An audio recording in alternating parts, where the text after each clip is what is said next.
Hola, ¿qué tal? Buenos días una vez más desde aquí, desde la Iglesia Cristiana Evangélica del Palomar, haciendo una nueva transmisión de un nuevo culto, siguiendo con el estudio en Primera Juan. Recuerdan, estábamos viendo el tema principal de la carta era permaneciendo en Cristo, y la primera parte de permaneciendo en Cristo era caminando en la luz. Ahora, dentro de caminando en la luz teníamos diferentes aspectos de ese caminar en la luz, y entonces hablamos de caminar en la verdad, de caminar en la luz, de caminar en amor. También hablamos de hacer la voluntad de Dios.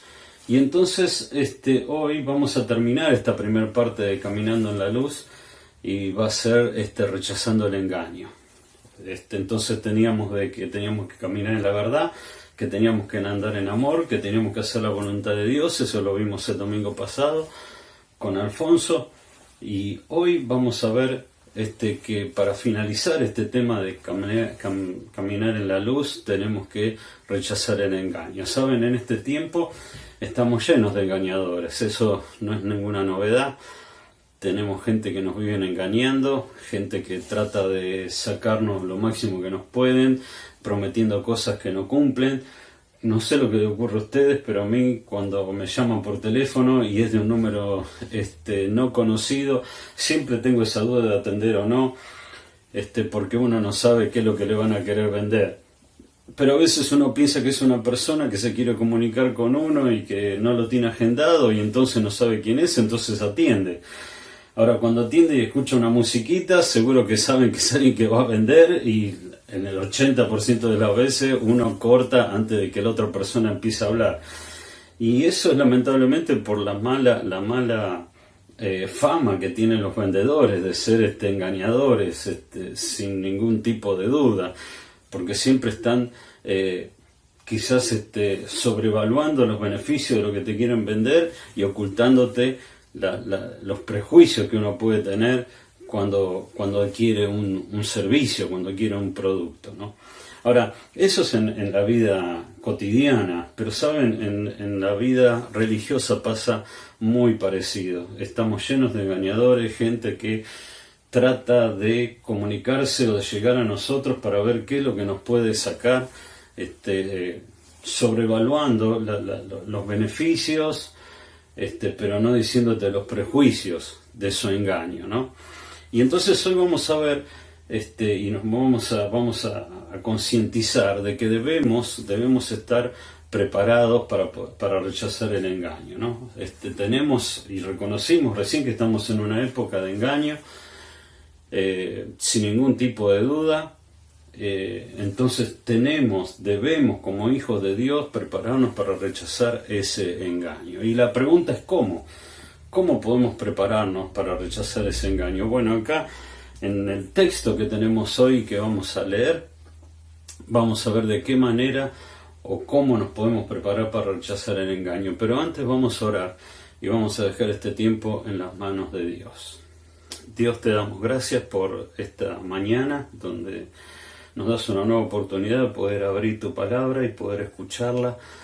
Y Señor, hoy vemos que debemos rechazar el engaño, y también vamos a tener seguramente el consejo de poder ver de qué manera podemos hacerlo, cómo nos podemos preparar para rechazar a esos engañadores que se presentan en este tiempo.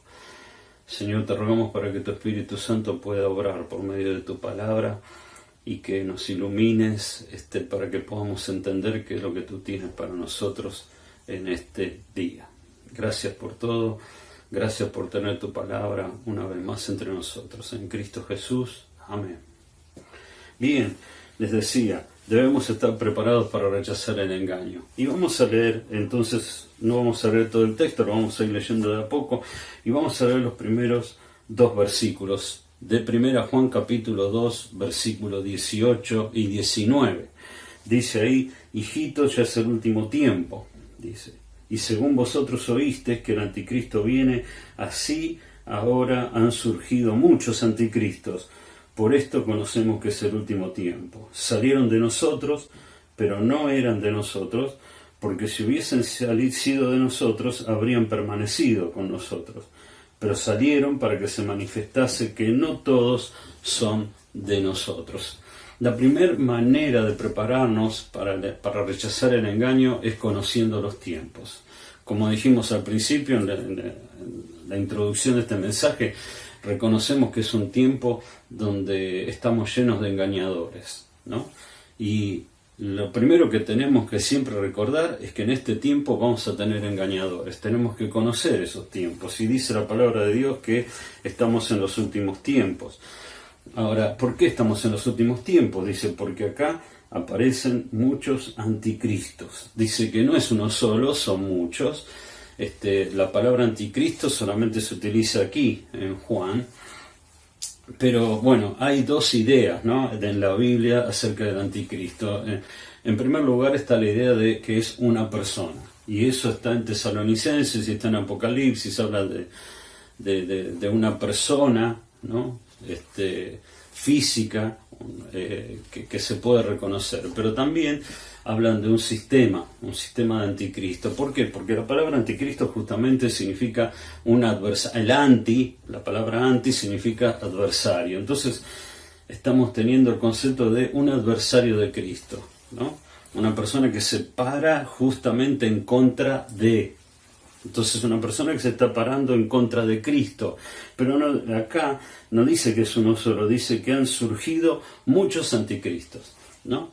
Y la palabra surgido acá significa personas que han aparecido, ¿no? Personas que de golpe es algo que ha acontecido, que han aparecido estas personas que se paran y se ponen en contra de Cristo, ¿no?, como un anticristo, ¿no? Y dice que estas personas salieron de nosotros.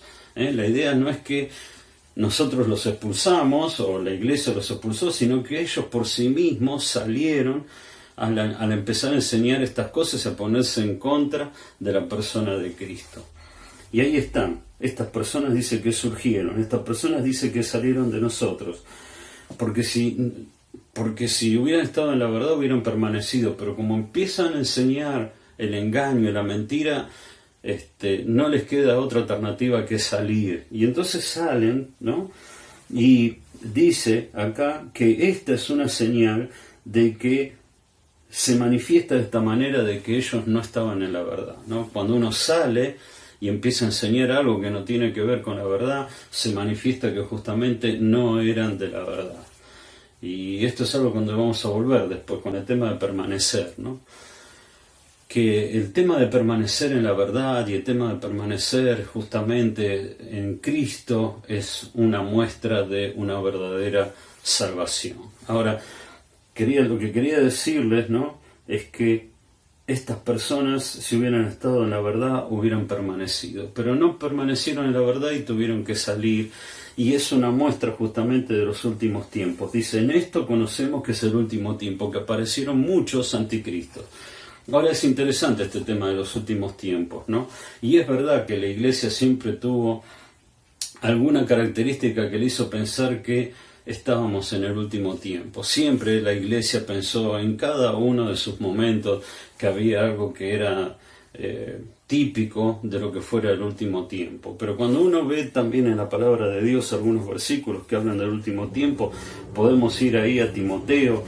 Y en 1 Timoteo podemos ver algunas cuestiones, ¿no? Por ejemplo, cuando uno llega ahí a Timoteo, dice 2 Timoteo capítulo 3, versículo 1, también debes saber esto, que en los postreros días vendrán tiempos peligrosos, porque habrán hombres amadores de sí mismos, avaros, vanagloriosos, soberbios, blasfemos, desobedientes a los padres, ingratos, impíos, sin afecto natural, implacables, calumniadores, intemperantes, crueles, aborrecedores de lo bueno, traidores, impetuosos, infatuados, amadores de los deleites más que de Dios, que tendrán la apariencia de piedad, pero negarán la eficacia de ellos. A estos evita. Y dice más adelante que estos hombres, dice que son hombres corruptos de entendimiento, réprobos en cuanto a la fe. Ahora, cuando vamos a 1 Timoteo, tenemos otra característica y dice 1 Timoteo 4:1, el Espíritu dice claramente que en los postreros tiempos algunos apostatarán de la fe, escuchando espíritus engañadores y a doctrinas de demonios, por la hipocresía de mentirosos que teniendo cauterizada la conciencia prohibirán casarse y mandarán abstenerse de alimentos que Dios creó, para que con acción de gracias participasen de ellos los creyentes y los que han conocido la verdad, porque todo lo que Dios que creó es bueno y nada es de desecharse si se toma con acción de gracias, porque por la palabra de Dios y por la oración es santificado. Y cuando llegamos al último, uno de los últimos libros del Nuevo Testamento, Judas, dice Judas 18, los que os decían en el postrer tiempo, los apóstoles, ¿no?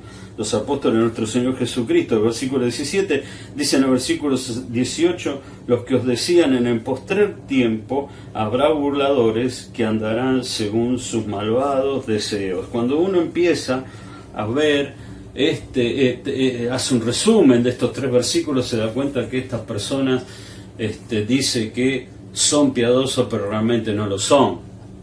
Dice que están actuando bajo sus malvados deseos, ¿no?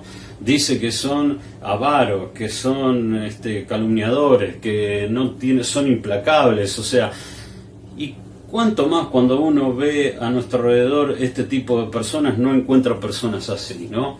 Y por eso creemos que estamos en el último tiempo, y por eso la palabra de Dios nos dice que debemos estar atentos y debemos tener cuidado en este tiempo. En este tiempo específico lo que tenemos que hacer es estar atentos y tener cuidado de los engañadores que vamos a tener a nuestro alrededor, que nos van a querer engañar. Bien, en segundo lugar, tenemos que entender que lo que debemos hacer para estar preparados para rechazar el engaño es conocer la verdad. Dice el versículo 20, dice, pero vosotros tenéis la unción del Santo y conocéis todas las cosas. No os he escrito como si ignoraseis la verdad, dice, sino porque la conocéis y porque ninguna mentira procede de la verdad. ¿Quién es el mentiroso, sino el que niega que Jesús es el Cristo? Este es el anticristo, el que niega al Padre y al Hijo. Todo aquel que niega al Hijo tampoco tiene al Padre, y el que confiesa al Hijo tiene también al Padre. ¿Saben? La segunda manera de poder rechazar el engaño es conocer la verdad. Y dice acá algo interesante, ¿no? Dice que nosotros tenemos la unción del Santo y conocemos, acá dice, está traducido, conocemos todas las cosas. La verdad es que se podría también traducir, o una mejor traducción es todos ustedes saben. O sea, todos ustedes saben. Todos los que tienen la unción del Santo saben. Es interesante este tema porque la palabra unción aparece solamente aquí en 1 Juan, ¿no? Pero cuando uno empieza a investigar qué significa esta unción del Santo, se da cuenta, o lo que la palabra de Dios nos guía cuando uno empieza a estudiar, es a la presencia y a la morada del Espíritu Santo en cada uno de los hijos de Dios. El ministerio del Espíritu Santo en el Hijo de Dios es un ministerio importantísimo que muchas veces hemos dejado de lado o no lo hemos considerado como tenemos que considerarlo. Cuando uno se dirige a otra carta de Juan, el Evangelio de Juan, ve que hay muchísimas referencias al ministerio del Espíritu Santo en el creyente, ¿no? Entonces vayamos ahí a Juan capítulo 14, y vamos a leer algunos versículos ahí. Juan 14, versículo 17, dice, y el Espíritu de verdad, al cual el mundo no puede recibir porque no le ve ni le conoce, pero vosotros le conocéis, porque mora con vosotros y estará en vosotros. Cuando vamos un poquito más adelante, versículo 26, dice, mas el Consolador, el Espíritu Santo, a quien el Padre enviará en mi nombre, Él los enseñará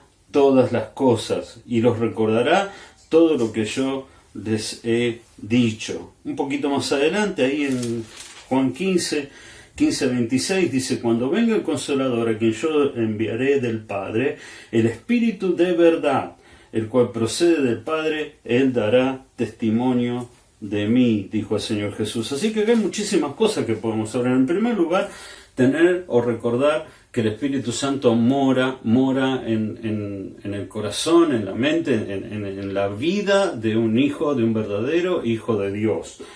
Dice que mora y estará en vosotros. Ese es el Espíritu y lo llama el Espíritu de verdad.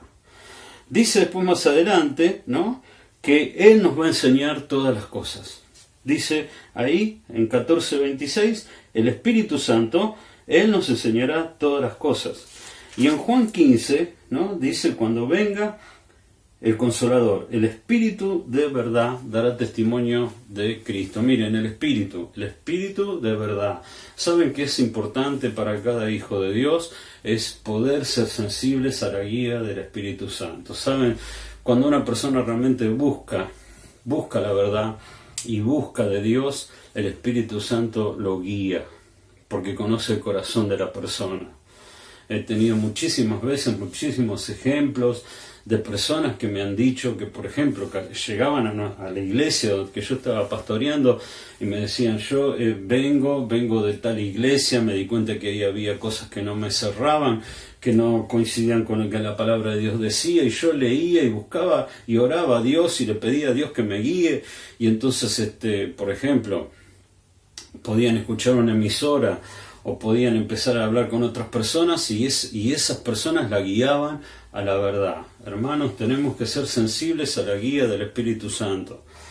Cuando uno empieza a ver cosas medias extrañas cuando escucha alguna enseñanza, y ahora con el tema de que tenemos internet y tenemos conexión y podemos tener acceso a muchísimas cosas que están ahí en la red, que es una gran bendición, pero también puede ser un peligro, porque uno puede estar escuchando cualquier cosa. Realmente debemos estar sensibles a la guía del Espíritu Santo. Dice que es el Espíritu de verdad, y el Espíritu de verdad nos guiará hacia la verdad, ¿no? Y dice que nosotros lo conocemos, o sea que podemos tener una experiencia personal. La palabra, justamente, Primera Juan tiene 3 o 4 palabras claves porque se repite muchísimas veces. Una es la palabra permanecer, ¿no?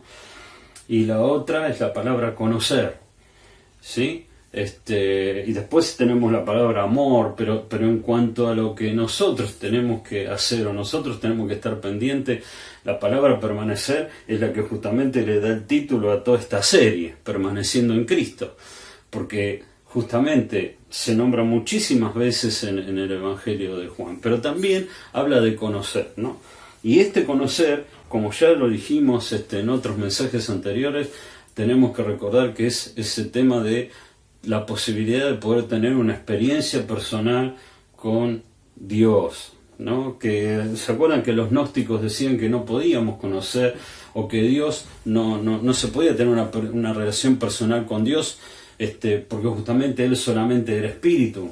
O por ejemplo tenemos en la universidad, cuando nosotros vamos a estudiar, las personas te dicen que es imposible tener una relación subjetiva con un Dios creador, ¿no?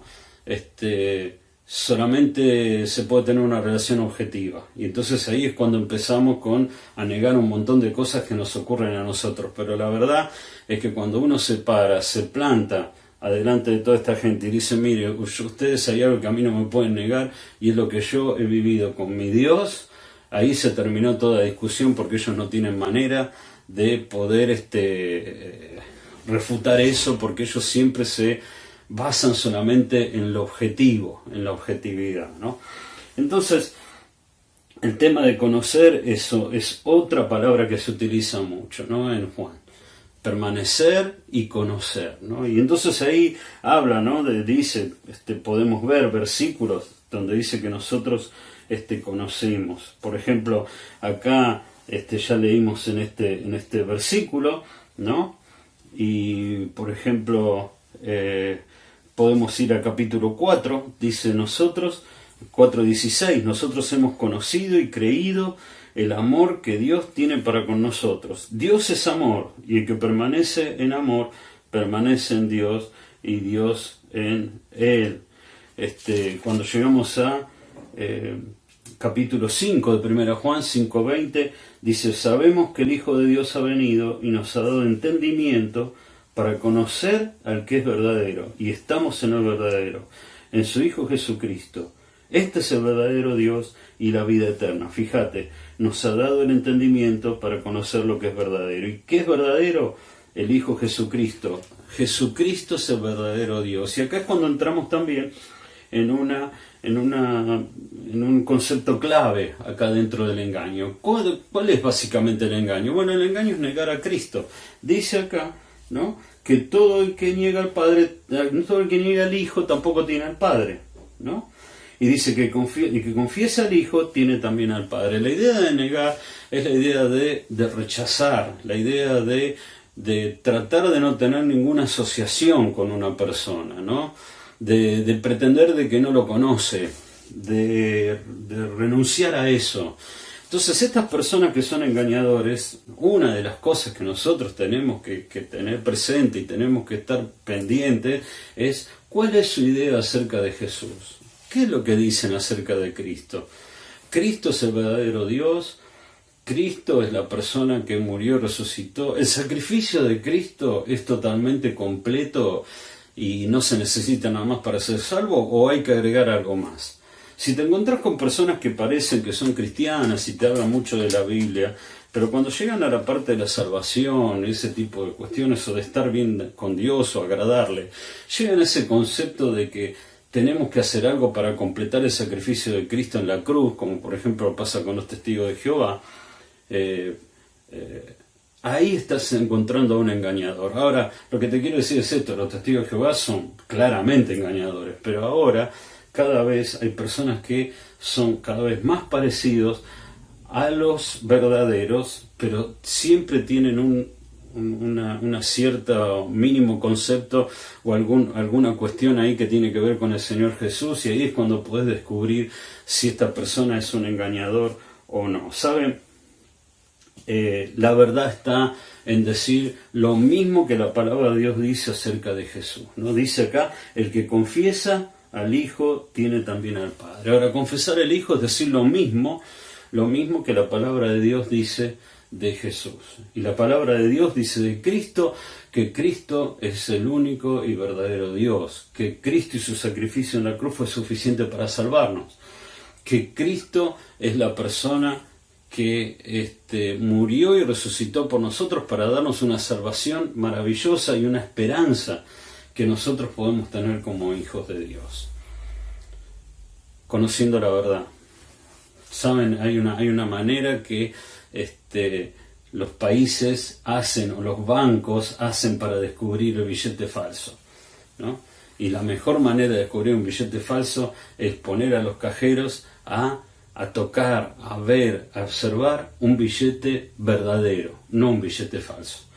Porque cuando conocen perfectamente el billete verdadero, enseguida se dan cuenta cuando hay uno que es falso. Con la palabra de Dios pasa igual. Tenemos que conocer la verdad. Cuando conozcamos la verdad en forma perfecta, en forma,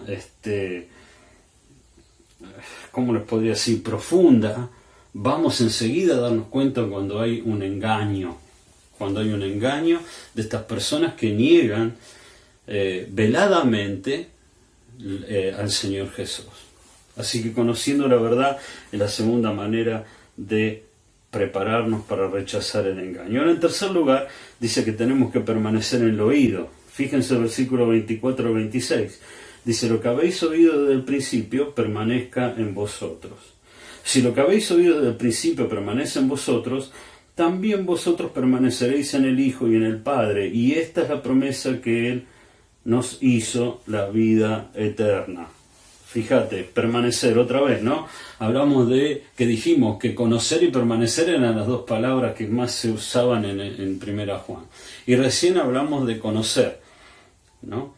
De lo que significaba una experiencia personal y ese tipo de cuestiones, ¿no?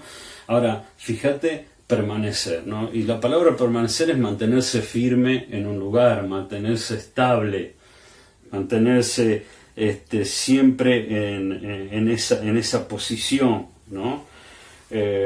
La palabra aquí se utiliza 24 veces en 1 Juan, la idea de permanecer. Y cuando uno empieza a buscar en la palabra de Dios, acá está hablando de que tenemos que permanecer en lo que oímos en el principio. No sé si se acuerdan, hoy no lo pudimos hacer porque justamente no pudimos tener un ida y vuelta con ustedes acerca de las preguntas del mensaje anterior. Pero me acuerdo en uno de los domingos que José dio los famosos alfajores de premio por responder bien las preguntas. Una de las preguntas era ¿qué era lo que habíamos oído desde el principio? ¿No? Y vamos a buscar ahí acá algunos versículos porque también tienen que ver con esto. En 2 Juan 2.7 era el versículo que él había usado. Dice, hermanos, no os escribo un mandamiento nuevo, sino el mandamiento antiguo que habéis tenido desde el principio. Este mandamiento antiguo es la palabra que habéis oído desde el principio. Entonces, ¿cuál es esa palabra que hemos oído desde el principio? 1 Juan 3.11 dice, porque este es el mensaje que habéis oído desde el principio. 2 puntos. Que nos amemos los unos a los otros. Lo que habéis oído desde el principio. Lo que Jesús le había dicho a los apóstoles. Un nuevo mandamiento os doy, ¿no? Que os améis los unos a los otros. Y acá vuelve a repetirlo Juan, ¿no? Dice, este es el mensaje que habéis oído desde el principio, que nos amemos los unos a los otros. Y vamos a 1 Juan 4.20, dice, si alguno dice yo amo a Dios y aborrece a su hermano, es mentiroso. Pues el que ama a su hermano, a quien ha visto, ¿cómo puede amar a Dios a quien no ha visto? ¿No? Y nosotros tenemos este mandamiento de el que ama a Dios, ame también a su hermano. Así que permanecer, dice acá que tenemos que permanecer en lo que habíamos oído desde el principio. ¿Y qué era? Amarnos los unos a los otros. ¿Sabes? Cuando amás a los hermanos, permaneces en Dios. Permaneces en el oído. Y esa es la tercera manera de poder estar preparados para rechazar el engaño. Porque cuando uno actúa por amor, ¿sí? Estoy seguro que hay ciertas cosas que no va a hacer. Hay ciertas cosas que no va a decir. Hay ciertas cosas que no va a aceptar. Porque estoy seguro que los engañadores de alguna manera, ¿no? Te van a tratar de extraer del lugar a donde estás. Y una manera de extraerlas es hablándote mal de los otros, ¿no? Y entiendo que todos somos imperfectos, porque esto no significa que hablamos bien, tenemos que hablar bien porque todos somos perfectos. No, somos imperfectos. Lo bueno o la virtud. La virtud no está en poder amar a una persona que es perfecta, porque cualquiera ama a una persona que es perfecta. La virtud está en amar a una persona que es imperfecta, a una persona que todavía está luchando, a una persona que todavía está tratando de ser cada día mejor, que alguna vez falla y otra vez no. Y es como dice el libro de Swindoll, que yo muchas veces nombro, 3 pasos para adelante, 2 para atrás. Y el tema no es amarlo cuando está 3 pasos para adelante. El tema es amarlo cuando está 2 pasos para atrás. Y entonces este tema del amor con los hermanos, te va a ayudar a poder rechazar este engaño. Ahora, dijimos que tenemos que prepararnos para rechazar el engaño. Y la primera manera era conociendo el tiempo, que los tiempos son peligrosos estos últimos tiempos. En segundo lugar, que tenemos que conocer la verdad, ¿no? Que cuando conocemos la verdad es como ese billete que nosotros sabemos a la perfección, entonces cuando nos dan un billete falso lo podemos enseguida detectar. En tercer lugar, dice que tenemos que permanecer en lo que oímos, y ese oír era que nos tenemos que amar los unos a los otros. Ahora, en cuarto lugar, dice que tenemos que obedecer a la unción. Fíjate lo que dice el versículo 26. Os he escrito esto sobre los que os engañan, pero la unción que vosotros recibisteis de él permanece en vosotros, y no tenéis necesidad de que nadie os enseñe. Dice, así como la unción misma nos enseña todas las cosas y es verdadera y no es mentira, según ella nos ha enseñado, permaneced en él. Y ahora, hijitos, permaneced en él, para que cuando se manifieste tengamos confianza, para que en su venida no nos alejemos de él avergonzados. Si sabéis que él es justo, sabéis también que todo el que hace justicia es nacido de él. dice que tenemos que obedecer a la unción. Volvemos al tema de la unción. En el punto de conocer la verdad vimos que tenemos que ser sensibles a la guía del Espíritu Santo. Pero yo quisiera ahora dar una vuelta de tuerca y profundizar un poquito más en este tema de la unción.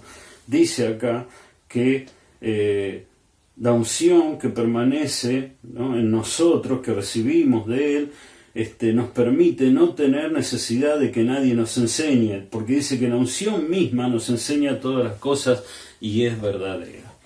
Ahora fíjate, va a haber personas que te quieren engañar. La palabra acá engañar, que dice acá, los escritos sobre los que se engañan, la palabra engañar significa extraviar, significa hacer vacilar, hacer dudar a la persona.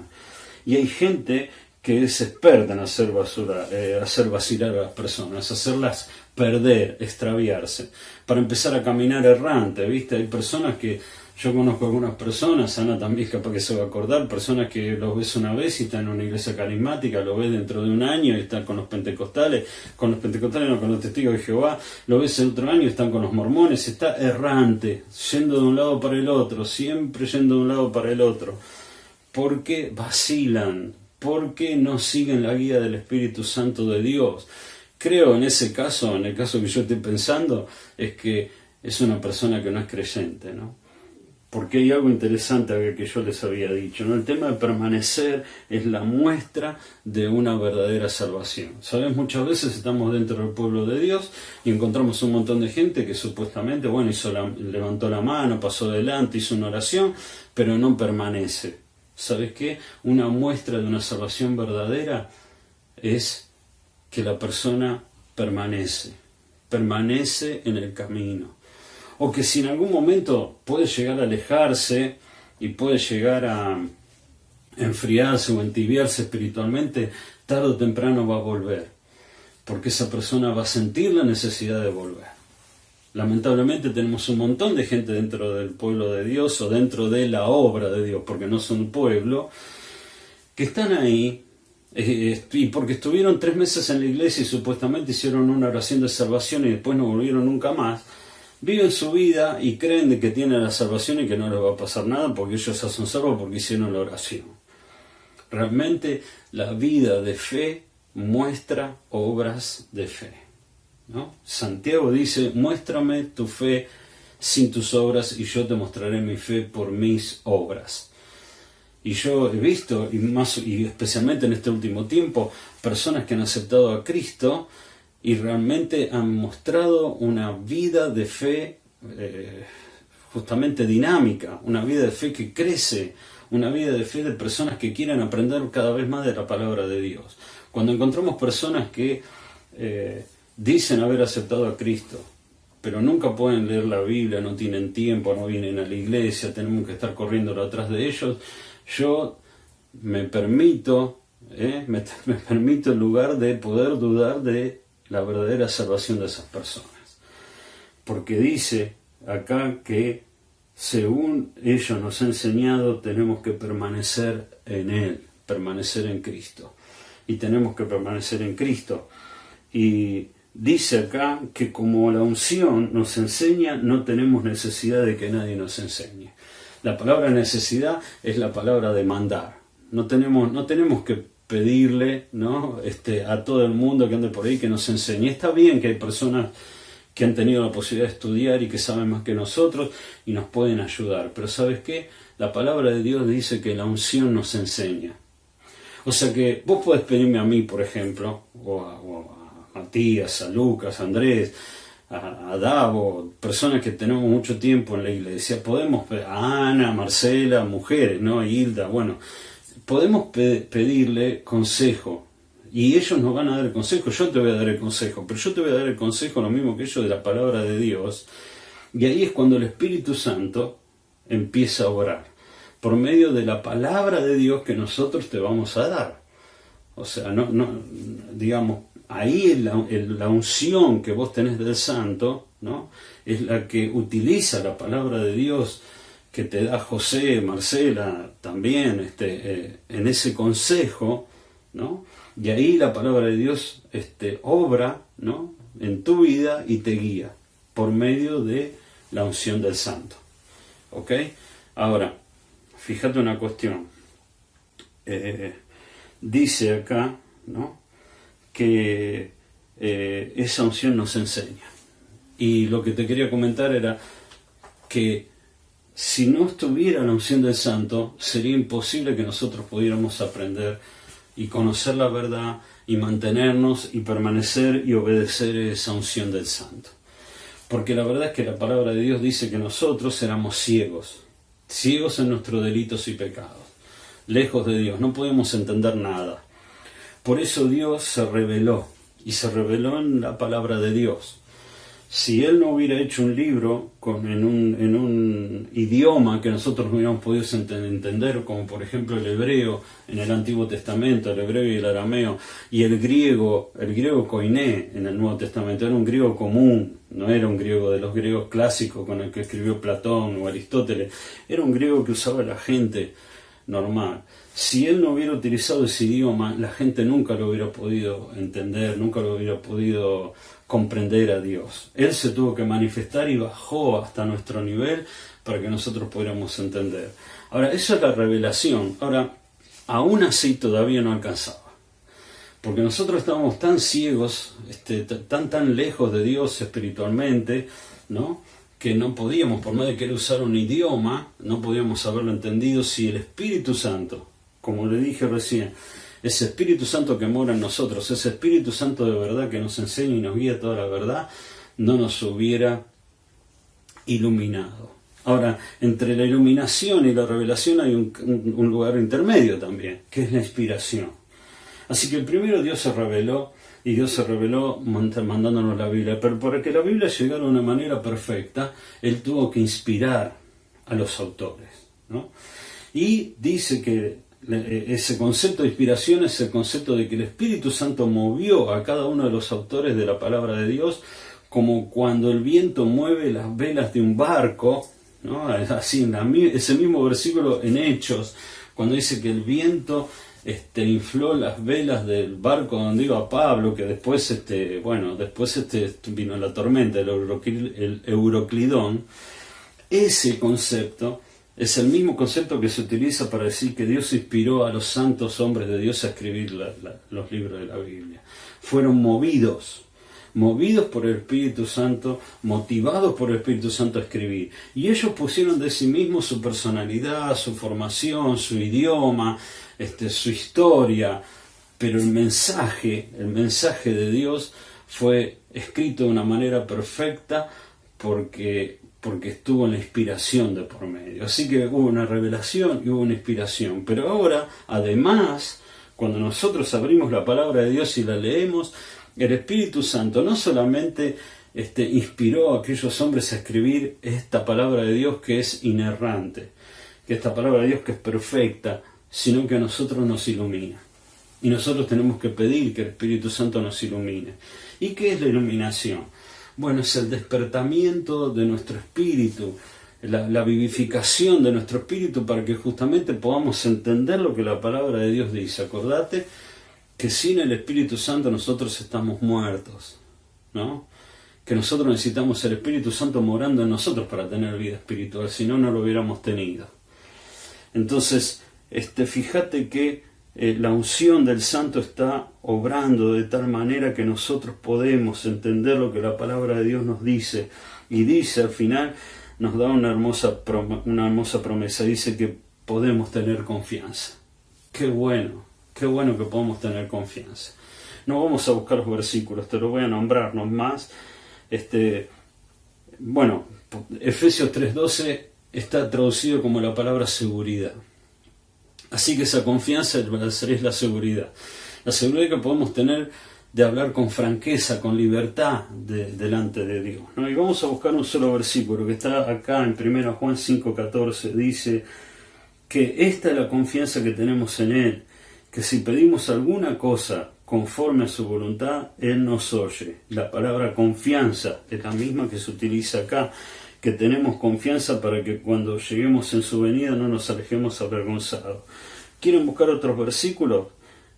1 Juan 3:21 habla de eso. 1 Juan 4:17 también utiliza la palabra confianza, que es franqueza, que es libertad. Saben, podemos hablar con libertad y con franqueza con Dios porque tenemos la unción del Santo. Ahora, hay diferentes tipos de creyentes, ¿no?, en la historia. Y hoy les voy a mostrar algunos ejemplos bien gráficos. Tenemos el creyente embudo, ¿sí? El creyente embudo es esa persona que, ¿vieron? ¿Para qué sirve el embudo? El embudo, pones líquido por acá arriba, ¿sí? Pones líquido por acá arriba y ¿qué pasa? Sale por acá abajo. ¿Hay algo que pare del agua, ¿no?, o del líquido que tires por acá? No, sale todo. Cuando uno terminó de pasar el líquido, acá no queda nada, ¿saben? Yo quisiera tomar a la palabra de Dios como ese líquido. Y ¿saben? Hay creyentes que le podemos hablar y van a ser creyentes embudo. El agua de la palabra de Dios va a entrar por acá y va a salir por acá y acá no va a quedar nada. Ahora, después tenemos el creyente esponja. El creyente esponja, acá lo tenemos. El creyente esponja es ese que cuando le ponemos el líquido acá, absorbe. Y bárbaro. Yo tengo, me acuerdo, Ana seguramente también, José y Marcela también se van a acordar, que teníamos un creyente allá en Caracas que decía que teníamos que ser como esponja para absorber toda la palabra de Dios, como esponjas, ¿no? La verdad es que yo sé que quería decirlo en cuanto a la palabra de Dios y estaba bien, pero resulta que la esponja no absorbe solamente agua, puede absorber barro, puede absorber ácido, puede absorber cualquier cosa y lo deja todo acá adentro. ¿Saben? Este es el creyente que escucha todo y guarda todo. Tampoco es lo mejor, ¿no? Me parece. Ahora, bueno, después tenemos este tipo de creyente, también tenemos mucho, es el creyente colador, ¿no? El creyente colador, no, vamos primero a vamos al creyente filtro. El creyente filtro, se usa para el filtro de café, ¿no? Ustedes saben. ¿Cómo es? Bueno, ponemos el café acá y entonces tiramos líquido. ¿Y qué pasa? Pasa por el café y acá se hace el café que nosotros tomamos. Perfecto. Pero la pregunta es, ¿qué queda acá? Queda el café que ya no sirve más, o sea, lo que después vamos a tirar. Saben, muchos creyentes son así. ¿Qué hacen? Agarran y reciben el agua de la palabra de Dios y ¿saben lo que queda en su mente? Toda la basura que después hay que tirar. Así que bueno, tenemos uno que absorbe todo, tenemos uno que no absorbe nada y tenemos uno que absorbe o que le queda en la mente todo lo que después hay que tirar a la basura. Ahora tenemos el cuarto tipo de creyentes. Este es el creyente colador. El creyente colador, ¿qué hace? Bueno, acá por ejemplo vamos a colar fideos o arroz, ¿qué hacemos? Tiramos todo y por acá sale el agua que no sirve, que esa sí la tenemos que tirar, y acá ¿qué queda? Queda el alimento que después vamos a comer. ¿Saben? Dios quiere que seamos creyentes coladores, que nos quede acá lo que realmente nos va a alimentar en nuestra vida espiritual.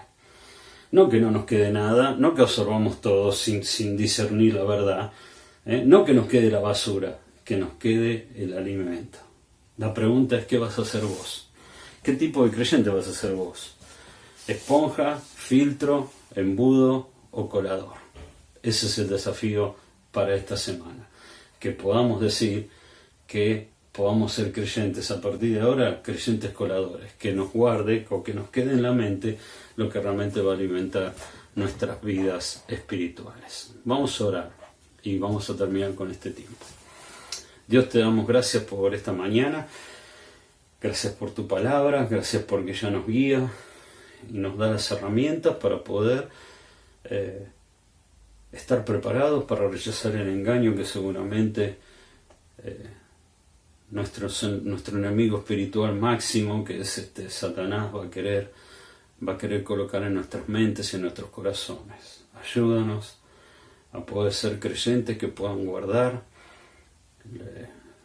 lo que la unción del Santo nos enseña, que podamos obedecerle a Él, que podamos conocer la verdad cada día más, y que podamos recordar que estamos en tiempos peligrosos, donde podemos cruzarnos con mucha gente que va a tratar de engañarnos a cada instante. Nos ponemos otra vez en tus manos y lo dejamos todo en el nombre de Cristo Jesús. Amén. Bueno, bien, con esto nos vamos despidiendo. Como siempre, nos quedamos un tiempito más en la página, en Facebook, y para saludarnos, para poder dejar algún pedido de oración, poder comentarnos qué le pareció el mensaje. Y recuerden, el martes, por ahora, vamos a seguir planeando estar pintando en la iglesia. Federico ya dejó casi todo listo para pintar, así que tranquilamente podemos ir y pintar y dejar la iglesia de Dios cada día mejor, el templo donde vamos a hacer las reuniones, mejor dicho, de una manera más más linda, ¿no? Para que todos podamos estar cada día más contentos cada vez que vamos allá. Así que nada más, que Dios les bendiga. Si el martes vas a venir a pintar, vení, por favor, avisanos, escribile ahí a Matías, ponele que vas a venir, porque estamos también planeando quizás compartir un locro o algo así. Entonces vení, porque necesitamos saber cuántos van a ser. Nada más, nos estamos viendo.